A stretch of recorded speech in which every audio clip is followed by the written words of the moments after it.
Pagbat po ng pag-ibig at kapayapaan mga kapatid, malugod po nating ibinabalita sa lahat na nagpapasimula na po ang ating pagsasaayos ng gusaling gagawaing kauna-unahang charity center at flagship lokal sa probinsya ng Bulacan.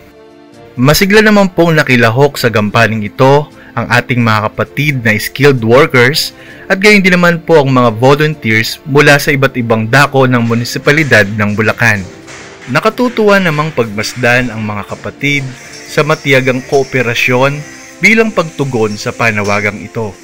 Ngunit, ito ay pasimulang hakbangin pa lamang upang may sakatuparan ang naturang gusali.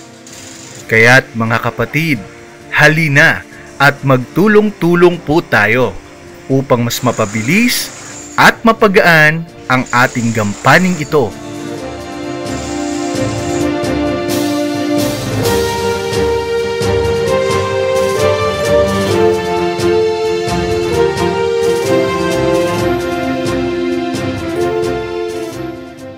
Maaari po tayong makipag-ugnayan sa ating mga manggagawa at mga officers ng lokal kung paanong tayo higit pang makatutulong sa pisikal man o pinansyal, naway kasiyahan nawa po tayo ng Diyos sa mabuting layunin ng gawaing ito.